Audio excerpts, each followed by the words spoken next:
paz e o amor de Deus sobre nós nessa manhã, mais uma vez, amém? Uma paz que excede todo entendimento, um amor que lança fora todo medo. Eu sempre falo isso porque é o que de verdade eu desejo para a igreja nessa manhã. A paz de Deus e o amor. Uma paz que a gente não consegue entender, uma paz que vem sobre o nosso coração que a gente não consegue explicar. E um amor tão grande de Deus sobre a minha vida e sobre a tua vida que todo o resto perde toda a significância. Um amor de Deus que lança fora toda a ansiedade, todo o medo. Eu queria fazer uma pergunta para você nessa manhã. E você pensa aí, você sabe onde você estava dia 13 de novembro desse mês? Você lembra onde você estava?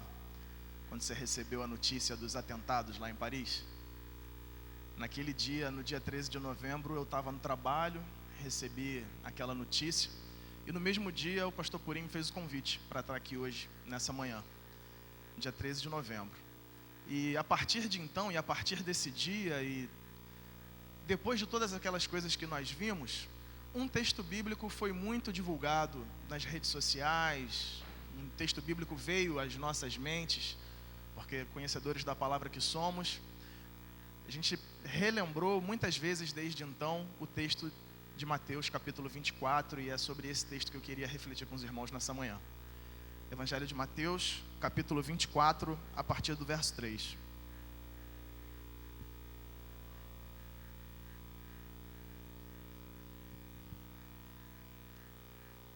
Nós vamos ler do 3 até o 14. Tendo Jesus se assentado no Monte das Oliveiras, os discípulos dirigiram-se a ele em particular e disseram: Dize-nos, quando acontecerão essas coisas? E qual será o sinal da tua vinda e do fim dos tempos? Jesus respondeu: Cuidado, que ninguém os engane, pois muitos virão em meu nome, dizendo, eu sou o Cristo, e enganarão a muitos. Vocês ouvirão falar de guerras e rumores de guerras, mas não tenham medo. É necessário que tais coisas aconteçam, mas ainda não é o fim. Nação se levantará contra nação, reino contra reino, haverá fomes e terremotos em vários lugares. Tudo isso será o início das dores. Então, eles os entregarão para serem perseguidos e condenados à morte, e vocês serão odiados por todas as nações por minha causa. Naquele tempo, muitos ficarão escandalizados, trairão e odiarão uns aos outros. E numerosos falsos profetas surgirão e enganarão a muitos. Devido ao aumento da maldade, o amor de muitos esfriará. Mas aquele que perseverar até o fim será salvo. Aquele que perseverar até o fim será salvo. Vamos ler o 14 também. Próximo verso, 14. E este evangelho do reino será pregado em todo o mundo, como testemunho a todas as nações. E então, e somente então, virá o fim. Eu disse que esse texto veio à nossa mente porque ele fala de guerras e rumores de guerra. E foi o que a gente viu e que nós temos visto e acompanhado na televisão a partir de então e na toda a mídia. Você tem visto essa ênfase por toda a sensibilidade do atentado terrorista que acometeu a cidade de Paris e outras regiões também, desde então. Mas, como o próprio texto bíblico diz no verso 6, isso tudo é só o começo, isso tudo é só o início. Porque de guerras e de rumores de guerra você ouve e eu ouço e o mundo todo ouve desde que o mundo é mundo. Se você pegar a tua Bíblia e já nas primeiras páginas, você tem ali o relato de uma guerra, a gente pode assim dizer, nas primeiras páginas das nossas Bíblias, que é a guerra que dizimou 1/4 da população mundial. Uma guerra que matou 25% de todo o mundo, que foi a guerra de Caim contra Abel. Ali você só tinha 4 pessoas, onde um irmão mata o outro, e aí restam apenas 3 seres vivos. Um morre e tem ali o relato do primeiro início de conflito e de guerra o primeiro desentendimento nas primeiras páginas da nossa Bíblia, e desde então, toda a história da humanidade corrompida pelo pecado, ela é recheada e permeada de guerras e rumores de guerra. Não são poucos e não foram poucos os conflitos, de modo que a gente consegue contar até a história da humanidade pelas guerras. Um professor de história seria capaz de começar a contar toda a história do mundo contando a história das guerras, e entrando guerra após guerra, desde que o mundo é mundo e desde que a gente conhece a história do mundo e a nossa história. Só para citar e para a gente poder compreender melhor, partindo dessa questão de Caim e Abel, e a gente ainda dentro da Bíblia, a gente vê que Josué toma posse da terra prometida, toma posse de Canaã, fazendo guerra, não fazendo outras coisas que não seja guerra, porque a terra estava habitada. A terra prometida era uma terra habitada, e o que Deus pede e ordena a Josué é que tome posse da terra guerreando. Não é pedindo gentilmente, olha, você poderia, por gentileza, ceder a terra, porque Deus me falou que a terra é minha? Não foi assim que aconteceu. Desde a tomada de Jericó e a cidade após cidade, se você ler o livro de Josué inteiro, você vai ver que o livro todo trata disso. E nos momentos dos quais Josué fez aliança com alguns povos, Deus não se agradou, porque essa não teria sido a orientação de Deus. Não era para Josué fazer acordos e alianças políticas, pelo contrário, é para ele tomar posse da terra inteira, tomar todas as propriedades e bens. Passa essa fase, passa essa história da entrada do povo na terra prometida, viaja um pouco no tempo comigo e vai até Davi. Como que Davi unifica o povo? É guerreando, desde a guerra de Davi com Golias, do povo de Deus com os filisteus, até toda a unificação do reino. E Davi, o homem segundo o coração de Deus, ele é impedido pelo próprio Deus de edificar o templo por ter as mãos sujas e contaminadas de sangue, porque era um homem de guerra, era um homem guerreiro, que conquistou a paz e unificou a nação de Israel mediante a guerra. Isso está na minha Bíblia, está na sua Bíblia. É aquilo que a gente crê e é a história do povo de Deus. Você viaja um pouco mais no tempo para frente, você vê a nação de Israel pecando, desobedecendo a Deus, e o que acontece? Primeiro com o povo do norte, depois com o povo do sul, são os cativeiros. Assírios e babilônios invadem, destroem tudo, não deixam nada em Jerusalém, já lá na época do profeta Jeremias. E assim tem sido, olhando para a história do povo de Israel, a conquista e a derrota mediante as guerras e batalhas. Viaja um pouco mais no tempo, no que a gente conhece de período interbíblico, período entre o Antigo e o Novo Testamento. Você teve ali um episódio histórico chamado a Revolta dos Macabeus, quando o povo helênico, a Grécia, começa a perder espaço, e antes de Roma surgir como Império Romano, houve uma revolta na cidade de Jerusalém, liderada pelo povo, onde eles tomam posse e tomam tudo de volta. Logo após, Roma vem e domina. E você continua avançando e avançando e avançando na história. Dentro da própria história da cristandade, a gente tem a revolta dos Macabeus, você tem as cruzadas. Uma, primeira, segunda, terceira, quarta, quinta, sexta, sétima, oitava cruzada. Isso no século XII. Guerra, rumores de guerra sempre aconteceram durante toda a história da humanidade. Sempre foi assim, irmãos. A gente não precisa temer, como o próprio texto bíblico diz no verso 6. Não há do que temer. As guerras sempre existiram, e isso não é o fim, ao contrário, o texto bíblico nos diz no verso 6 que isso é só o começo, é só o princípio. Se a gente olhar um pouco para o contexto do Brasil, a maior guerra que o Brasil já participou dentro do continente foi a Guerra do Paraguai, século XIX. Se a gente avança um pouco, século XX, a gente tem no século passado a Primeira Grande Guerra Mundial, a Segunda Grande Guerra Mundial. A gente teve uma guerra que durou metade do século, que foi a Guerra Fria. Os irmãos lembram muito bem, Estados Unidos e Rússia, um mundo polarizado, culminando lá no término com a queda do Muro de Berlim. Nessa época eu já existia na face da terra, eu lembro de ter visto pela televisão a queda do muro, ainda criança. Guerras e rumores de guerra sempre aconteceram.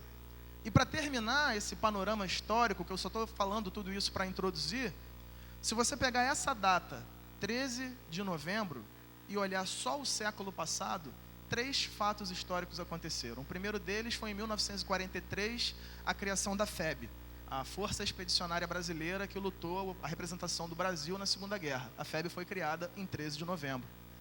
Em 1970,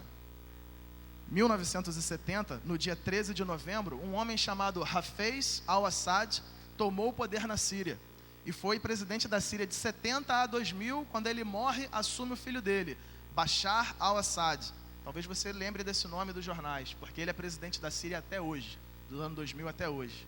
O pai dele tomou o poder em 1970 num golpe político no dia 13 de novembro. Século passado, 13 de novembro, mais uma vez, em 1992, militares tentam matar o Alberto Fujimori, presidente do Peru na época. Não conseguem, mas tentaram um golpe político nessa data de 13 de novembro. Isso tudo é para servir de quê? De ilustração.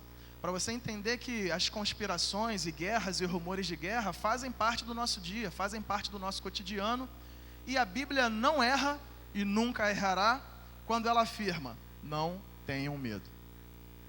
A gente se sente inseguro porque nós somos frágeis, nós somos vulneráveis. Mas é justamente por isso que a Bíblia olha para a minha vida, para a tua vida, olha para quem Deus é e quem Ele é, e Ele diga: olha, não tenham medo. Não tenham medo, e até importa que essas coisas sejam assim. Porque Deus é soberano, como nós cantamos aqui nessa manhã. Nós cremos nisso, não cremos, irmãos? Que nosso Deus é soberano. Ele não perde o controle de nada. Nada e nada. E tudo isso que acontece, todas essas pequenas questões ou grandes questões, pequenas guerras ou grandes guerras, nenhuma dessas escapa do controle soberano de Deus. Na sexta-feira última agora, anteontem, a Sami, a nossa missionária, esteve aqui. E ela pontuou exatamente essa questão, dentre outras coisas.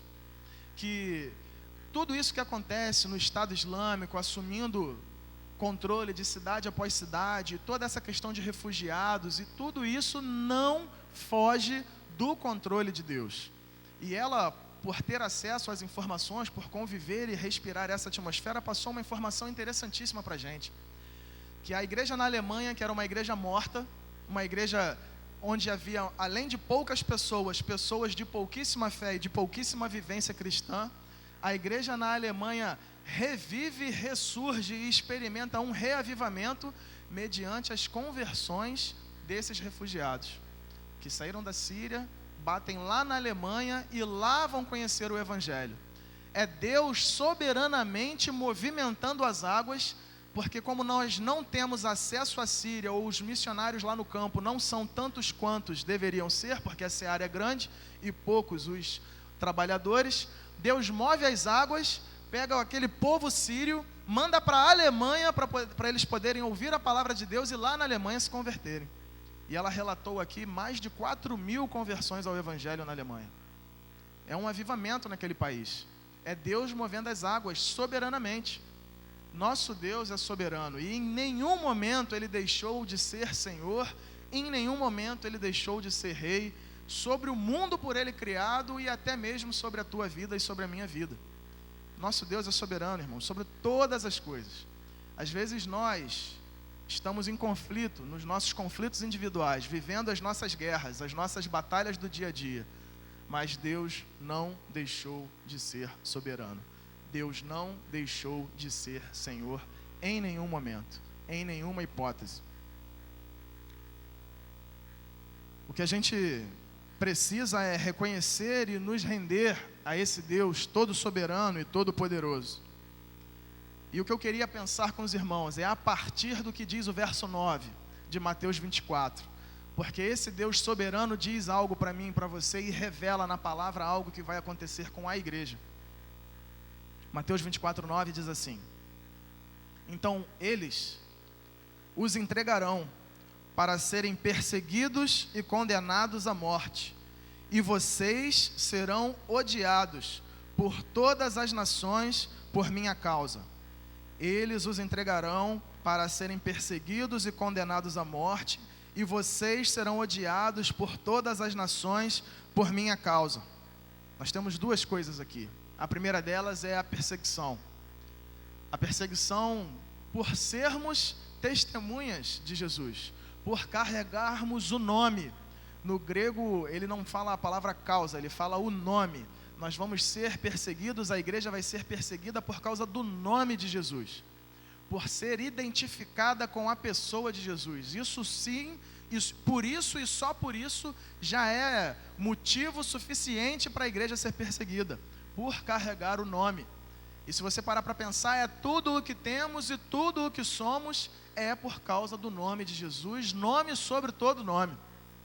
É sob esse nome, debaixo desse nome, que nós debruçamos toda a nossa fé, toda a nossa esperança.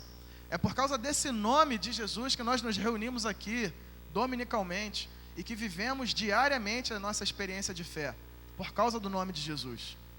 E talvez não seja uma realidade ainda, em 2015, para a igreja evangélica brasileira, mas é uma realidade em 2015 para a igreja cristã no mundo, para a igreja invisível da qual nós também fazemos parte, a perseguição. Um outro dado trazido por ela, que influenciou muito o que eu estou dizendo para vocês nessa manhã, e é isso que eu queria mostrar para vocês, esse dado, é que por hora, no mundo, são mortos 11 cristãos. Esse levantamento do ano 2000 para cá. Por hora, no mundo, são mortos 11 cristãos. Ou seja, se tem 6 minutos que eu estou pregando, um cristão foi morto nos últimos 6 minutos e mais alguns serão até o final desse culto. Talvez não seja uma realidade para a igreja evangélica brasileira. De fato não é, porque a perseguição que a gente experimenta, irmãos, é uma perseguição muito sutil. É uma perseguição de alguém deixar de falar com a gente, de alguém olhar torto para a nossa cara, de alguém virar as costas. Mas existe uma perseguição bíblica de sermos entregues à morte, da igreja ser entregue à morte. Isso tem acontecido hoje, é fato, é verdade. 11 cristãos por hora. 11 cristãos por hora são mortos no mundo, hoje. É a maior perseguição religiosa em curso na história da humanidade. E isso é verdade, e tanto é verdade, e sempre foi verdade, que a Bíblia já diz. É fato, está lá. E então eles os entregarão para serem perseguidos e condenados à morte, e vocês serão odiados por todas as nações por minha causa. Isso também sempre foi assim, irmãos. Isso também sempre foi assim. A igreja sempre foi perseguida. A história da igreja é uma história de perseguição. E como ícone e como exemplo maior, você tem desde o início da nossa história como igreja cristã, a pessoa de Estevão. Perseguido por causa do nome. Perseguido em Atos capítulo 7 por professar a sua fé, de revelar um Deus, do qual os religiosos da época odiaram o discurso de Estevão e o perseguiram até a morte. Atos capítulo 7, depois você pode ler tudo o que Estevão revelou, todo o ensinamento que ele falou e todo o discurso que ele fez. E assim ele foi perseguido e morto. Ele foi perseguido e morto. A minha tese para essa manhã é que a igreja, de fato, ela passa por essas coisas e ela chega no final vitoriosa. Pelo nome de Jesus, ela passa pela perseguição e chega vitoriosa. Embora haja a perseguição e ainda aconteçam as mortes, a igreja, ela chega vitoriosa no final, porque a Bíblia diz isso também, meu irmão, e eu creio porque é a palavra de Deus. Você vai ter no Apocalipse a revelação de João de uma grande multidão, de toda língua, todo povo, toda tribo e nação, diante do trono do Cordeiro. E a igreja não se dobra, não se rende. Os planos de Deus para a igreja não são frustrados, embora haja o cenário de perseguição, de morte, essa caçada aos cristãos. E a minha tese para essa manhã é que a igreja, ela passa por tudo isso por causa de uma única coisa. Por causa de uma única coisa. É por causa do seu testemunho. É por causa do testemunho que há no nome de Jesus.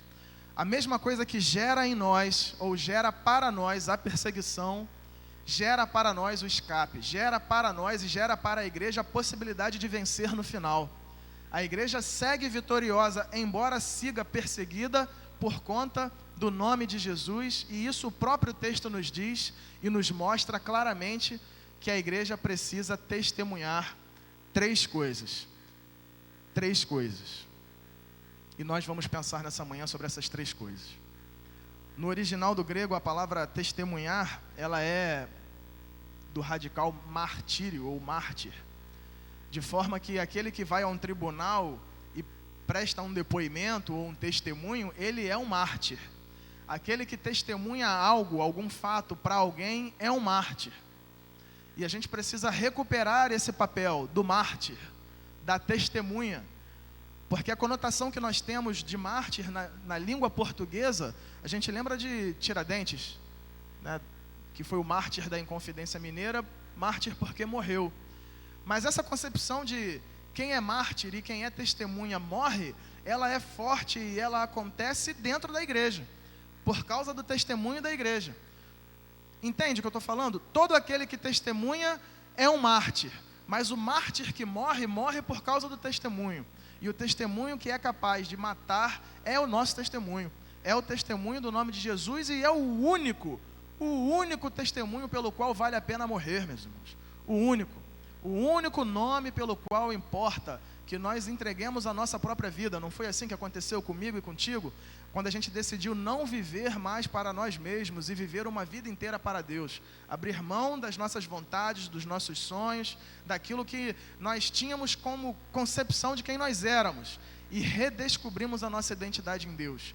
Quem é que Deus gostaria que nós fôssemos? Os planos de Deus para nós, os sonhos de Deus para a nossa vida. E a gente descartou tudo aquilo que a gente tinha conosco mesmo. E abraçamos os sonhos de Deus para nós e abraçamos a vida nova de Deus para nós. É esse sonho de Deus, é esse nome de Deus, é aquilo que nós carregamos, que vale a pena morrer, que vale a pena a igreja testemunhar, e é isso que vai fazer a gente chegar vitorioso no final. A primeira coisa que vale a pena a gente testemunhar e sermos testemunha, e é o que o próprio texto nos diz, está no verso 10. No Novo Testamento, na linguagem de hoje, é uma outra versão diferente da que a gente usa, nós usamos habitualmente a NVI. Nessa versão da linguagem de hoje, o verso 10 de Mateus 24 diz assim: nessa época, muitos vão abandonar a sua fé, e vão trair e odiar uns aos outros. Nessa época, muitos vão abandonar a sua fé, e vão trair e odiar uns aos outros. Logo, o primeiro passo para a igreja seguir vitoriosa mediante as coisas do fim e diante da perseguição é não abandonar a fé, é permanecer na fé, é não se escandalizar com tudo isso que eu estou falando, com essa pregação de igreja perseguida que a gente pouco ouve, é não abandonar a fé por causa das dificuldades, por causa da perseguição. Porque isso vai acontecer e vai ser verdade e realidade para alguns. Mas para outros que não vão permitir que esse nível de apostasia chegue à sua vida, que esse nível de dúvida chegue à sua vida, à sua mente, ao seu coração, a esses que não duvidam, que não se escandalizam, a esses sim que testemunham e seguem testemunhando a fé, eles seguem vitoriosos até o final. Eles seguem vitoriosos, meus irmãos, até o final. A própria palavra está dizendo isso. Porque alguns eles entregarão para serem perseguidos e mortos. E nesse processo, alguns vão negar a fé. Eles vão abandonar a fé. Eles vão quebrar o relacionamento com Deus. Eles vão avaliar que não vale mais a pena servir a Deus. Porque a coisa está sofrida, a igreja está sendo perseguida.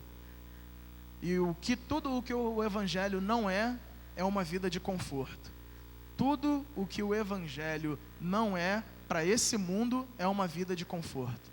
Para esse mundo e para esse tempo, para enquanto nós habitarmos esse corpo, o Evangelho é uma vida de confronto e não de conforto. A palavra é bem parecida, né? São quase as mesmas letras, mas o conforto da igreja cristã, o meu conforto e o teu conforto último, não é aqui. Não é aqui.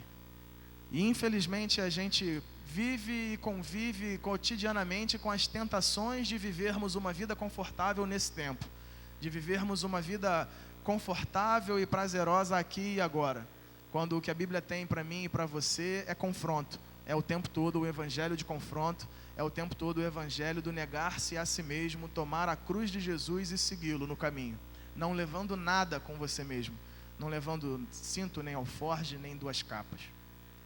Esse é o evangelho da confrontação. A igreja que vive esse evangelho, ela segue vitoriosa até o final.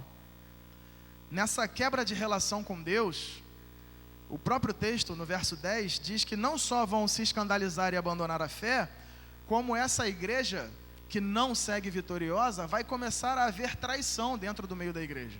E uns se odiarão aos outros. Portanto, a igreja que segue vitoriosa até o final, ela testemunha da sua fé para com Deus e mantém firme a relação entre os irmãos, a relação do uns aos outros, que é plena e repleta no Evangelho. Irmãos, o que faz Deus ser Pai nosso é a nossa fé. É a fé que temos nele que ele faz ser não um Pai que é só meu, mas um Pai que é nosso. E sendo um Pai que é nosso, o pão passa a ser nosso. E pelo pão ser nosso, ele é dividido entre a gente. E é pela fé que somos irmãos, porque temos o mesmo Pai. E isso não pode ser perdido da igreja. A fé que não só nos faz sermos filhos de Deus, mas a fé que nos faz sermos irmãos, por termos o mesmo Pai e dividirmos o mesmo pão. Essa é a fé. A igreja precisa testemunhar dessa fé e viver essa fé na prática, de maneira que o pão que você tem não é só seu, o pão que você tem é nosso. O seu pão e o meu pão não estão separados, o pão é todo nosso, e é todo nosso a cada dia. Não foi assim que ele nos ensinou a orar? O Pai nosso e o pão nosso pela mesma fé, unidos pela fé. Paulo, quando vai falar sobre dons espirituais em Efésios 4, ele fala para a igreja guardar a unidade da fé, que é o que mantém a igreja unida é a fé. Não é a simpatia, não é, olha, você é muito simpático, você é tão alegre. Não é isso que une a igreja. O que une a igreja é a mesma fé, é ter o mesmo Pai, sermos irmãos e dividirmos o mesmo pão. Isso sim é o que dá a unidade da igreja. É a parte espiritual, não é a parte social. E é isso que nós precisamos testemunhar a cada dia, meus irmãos.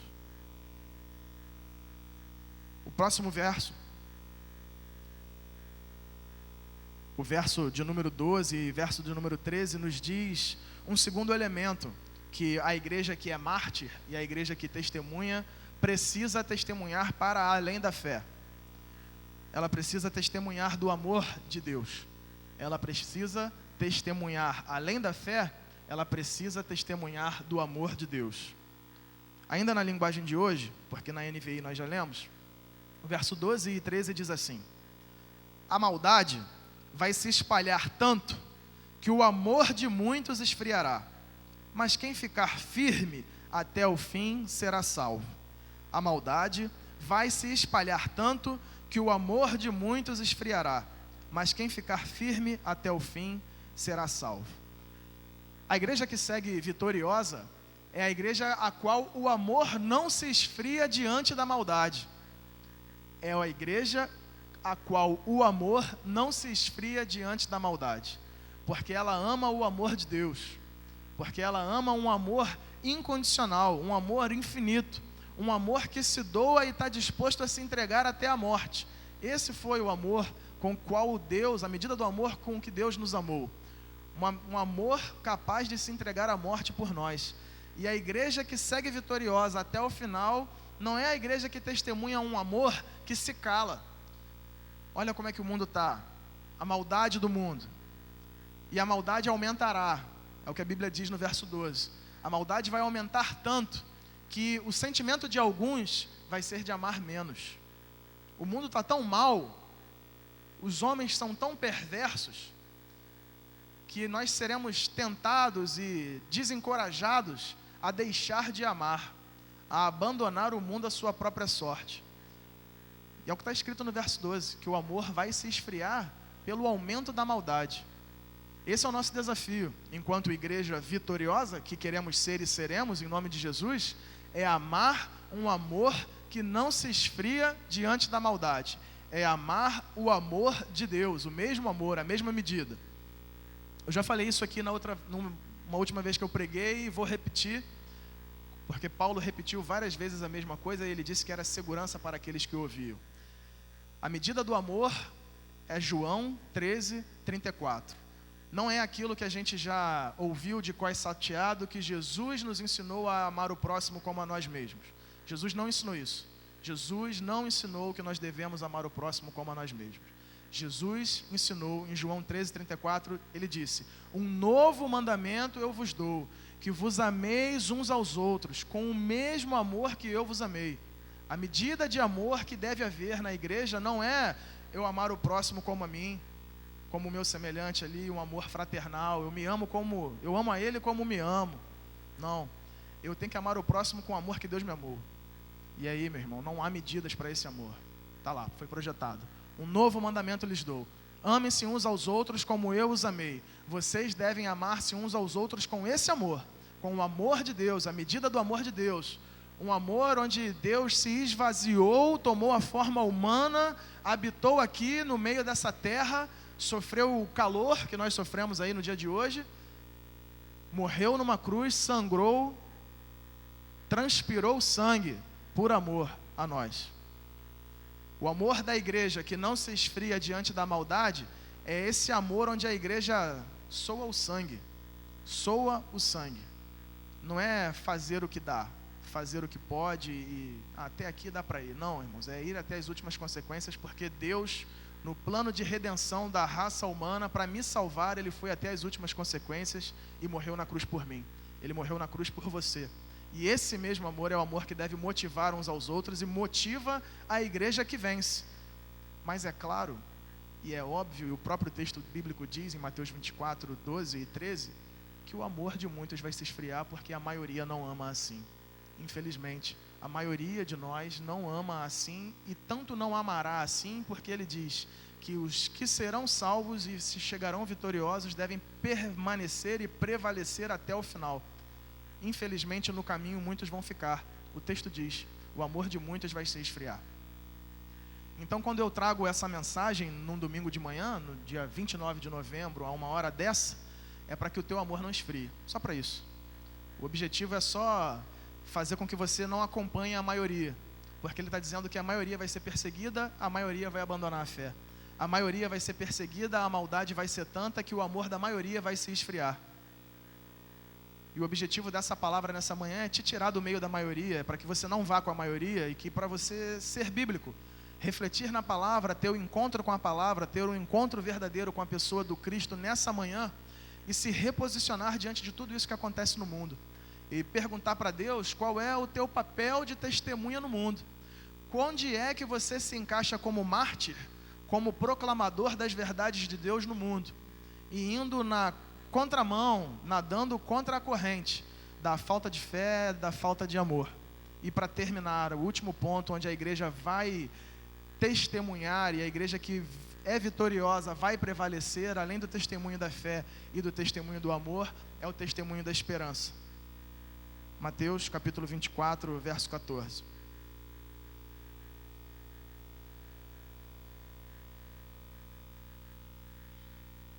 Mateus 24:14, na linguagem de hoje, diz assim: e a boa notícia sobre o reino será anunciada no mundo inteiro, como testemunho para toda a humanidade, e então, somente então, virá o fim. A boa notícia, ou o evangelho do reino, será anunciado no mundo inteiro, como testemunho para toda a humanidade, e então virá o fim. Essa boa notícia é anunciada por quem? Pelo jornal? Pela mídia? Pelo Grupo Globo de Comunicações, ou Record, ou quem quer que seja, pela CNN? São eles que vão anunciar as boas novas, a boa notícia para o mundo? A palavra de esperança vem deles? Irmãos, só nós temos essa palavra de esperança. Só a igreja tem uma palavra de esperança. Diante de guerras e rumores de guerra, de cenário de destruição e morte e perseguição, a igreja só sobrevive porque o que existe dentro da igreja é muito maior do que tudo isso. O que existe dentro da igreja é maior do que a sua própria existência. Porque desde antes de existir a igreja, Deus foi Senhor e será Senhor para sempre. Ele reina soberano sobre tudo e sobre todas as coisas e é o Senhor o cabeça da igreja. E a igreja, por possuir o testemunho que tem, um testemunho de esperança, uma fé viva, um amor que não se cala diante da maldade, ela consegue levar boas notícias, boas novas, ela consegue levar o evangelho a todo povo tribo, língua, nação e raça. E somente então, e somente após isso, e somente depois de Deus se revelar e se fazer conhecido a cada tribo no mundo, a cada idioma, a cada vila, a cada cidade, somente então virá o fim. Se você se pergunta qual é o teu papel no mundo hoje, eu te digo, é testemunhar da fé e do amor e da mensagem de esperança para que isso aconteça. Para que cada um, no mundo inteiro, conheça a mensagem de esperança que faz você estar aqui domingo, uma hora dessas, e faz você se dobrar o teu joelho diante de um Deus que é todo poderoso.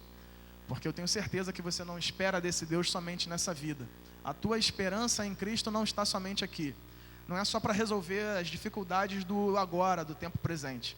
A gente se dobra diante dele porque ele é Senhor e ele é Deus e ele tem uma promessa para mim e para você. E é o último texto que eu vou ler. Colossenses 1, 26 e 27. Colossenses 1, 26 e 27 é o segredo da esperança em nós.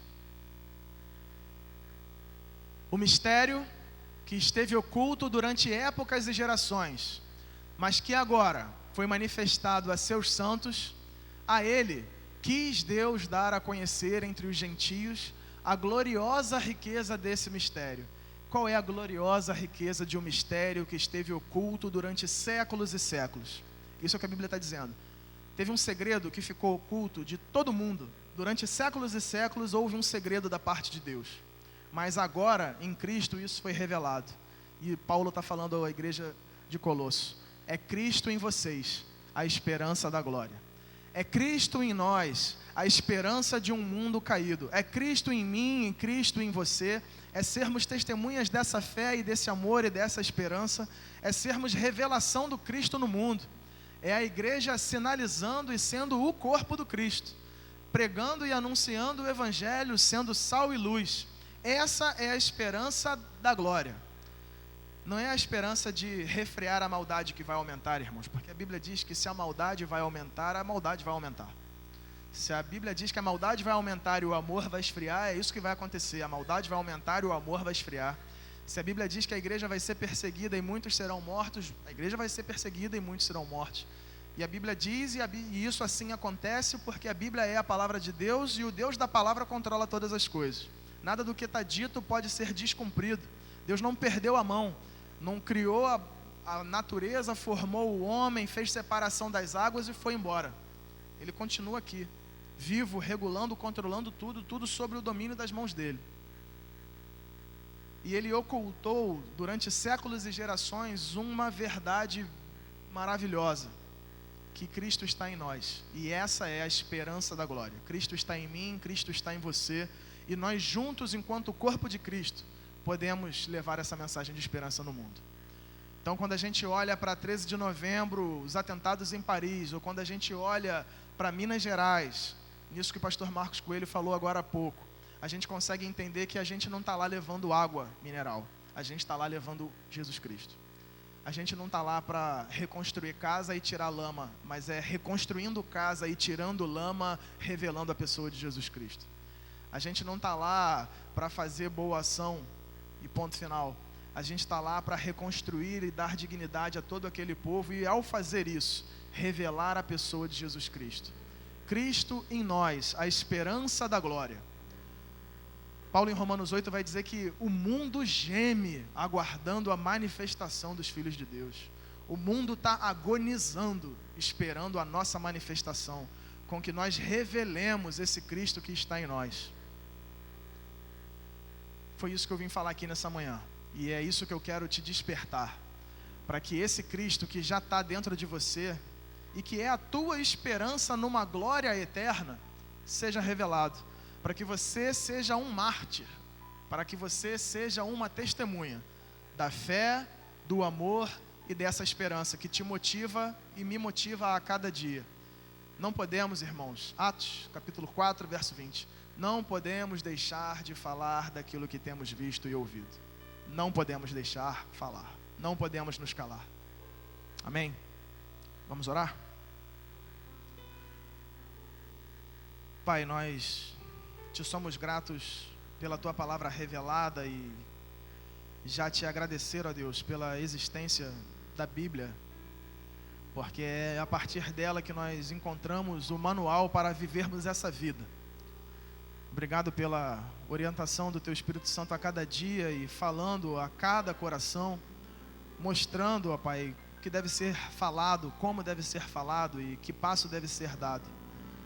Que assim o Senhor permaneça conosco e nos conduza a nossa vida e a nossa maneira de viver, que seja para a Tua glória, para o louvor do Teu nome, que possamos sermos achados dignos dessa vocação e de sermos chamados cristãos. Que não sejamos, ó Pai, essa igreja que se esfria, que tem o amor frio, dessa igreja, ó Pai, que abandona a fé e que se cala, mas que é o contrário, que possamos passar por tudo isso firmes, que possamos permanecer proclamando a verdadeira fé e o verdadeiro amor que não se cala, que não se esfria, sermos testemunhas da esperança da Tua glória e da Tua vinda. Em nome de Jesus, ó Pai, desperta no tempo de hoje, desperta a igreja evangélica brasileira para a realidade do mundo, desperta as nossas existências, ó Pai, para convergirem para o louvor da Tua glória. É o que nós te pedimos e estamos aqui nessa manhã disponíveis, ó Pai. Cada um dos meus irmãos aqui reunidos nessa manhã em Teu nome se coloca disponível em Tuas mãos. Usa-nos conforme a Tua vontade e nos entregamos à Tua soberania. Faça em nós o Teu querer, é tudo isso que nós te pedimos, ó Pai. Tenha misericórdia de nós, dos nossos pecados, da nossa pequenez. E vem com Teu Espírito Santo sobre nós, sobre a Tua igreja reunida aqui nessa manhã. Em nome de Jesus que nós oramos, te agradecemos por tudo, ó Pai. Em nome de Jesus, amém.